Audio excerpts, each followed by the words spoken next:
This is a Bill and Melinda Gates funded project that primarily aims at equipping the leaders and senior managers of National Malaria Control Programs, National Malaria Control Divisions, the Ministry of Health, and their allied partners towards either getting their malaria programs to pre-elimination stage or moving them from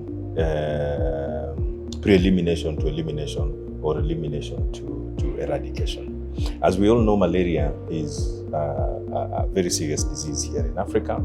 The bulk of the burden of malaria globally is carried out by or is borne by countries in Africa.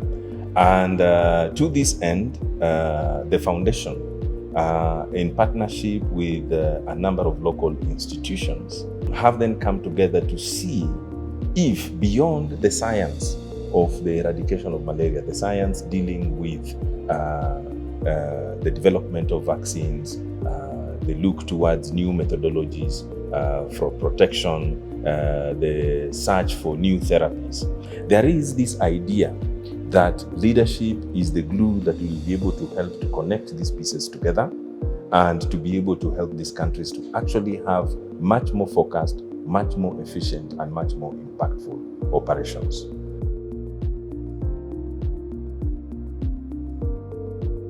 The main problem we have and the main challenges we have in Africa regarding health is not lack of money per se.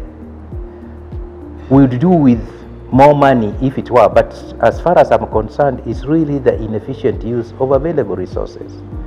And that requires structures and people who then can focus on good governance and good leadership. That is critical. And what we are doing, sometimes people may get it wrong. It's not a question of training people. You can train, and so many trainings in leadership and government have taken place and will continue to take place. But I think emphasis in training per se misses the main point. This is a complete shift of behavior right at the top that then should inform organizational behavior and then should percolate right down the entire system. That is really what we are focusing on. To this end, the foundation funded Strathmore as one of 3 consortia. Now, the Strathmore Consortium deals with 6 countries that are considered to be high burden, high impact malaria countries. These 6 countries are Kenya, Rwanda in East Africa, and then we have Ghana, Cameroon, Mali, and Cote d'Ivoire on the west or western central part of Africa. For many years, most of the health programs have been led by doctors, and our background generally has been more of a medical background, and most of us did not have any training or any aspects on terms of leadership. So this program has really helped us to look and see how best we can develop our leadership skills and move out of the typical, diagnosis, treatment. In medicine, everything is either is correct or there's white or black. But in leadership, there is always a gray area. There's always there's a way to improve things. So this program is very relevant. As we move from malaria controls to malaria elimination and eradication, we require people with broad perspective, with wide vision, and with better understanding. One of the great insights that I got in this program is actually real life examples that we were all brainstorming on. But not only that, we were also having personal coaching and group coaching, which really helped. The personal coaching actually helped you bloom as an individual, to identify your strengths and to really bring them out and to to use them in the leadership position. The benefits are many. But first of all, I'm coming from a big organization where I'm leading more than 30% of health facilities in Rwanda, which are Catholic based.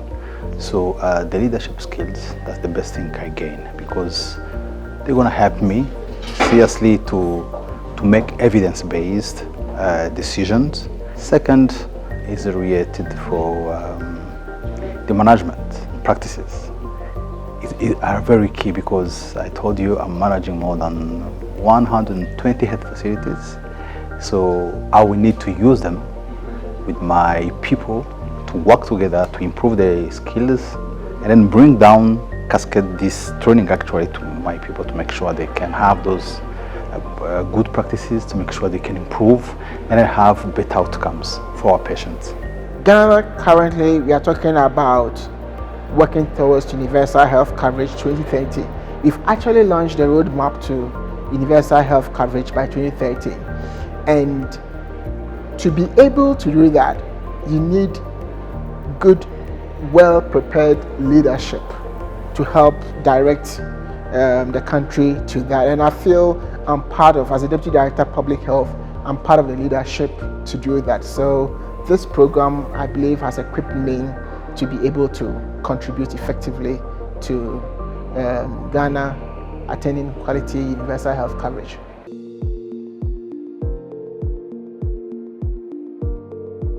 How is our program structured? Although we are the primary recipient of these resources from the Bill and Melinda Gates Foundation, our approach has been unique in the sense that we have worked with the ministries, we have worked with the partners to co-develop a curriculum, which we deliver in a blended format.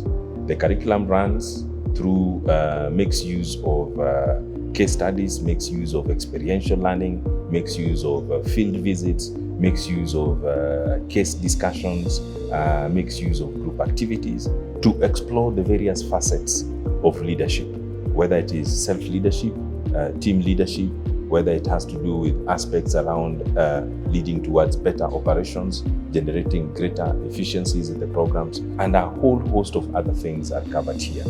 In order to make this more sustainable, one of the unique things that we have done in this particular program is actually to embed, and very richly so, a sense of a training of trainers within the course, point number one. And number two, to play around with different modalities of delivery, making use of blended and hybrid learning formats so that these things can be carried forward in perpetuity with very little investment in terms of face-to-face interactions. We also include an institutional improvement project, and this is an opportunity for the participants of the program to be able to transfer the learning that they have from the classroom into something that is meaningful and that is impactful for the National Malaria Control Programs that they work for.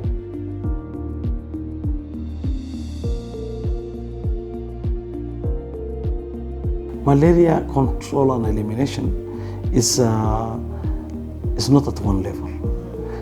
For example, in Kenya, the health system is devolved.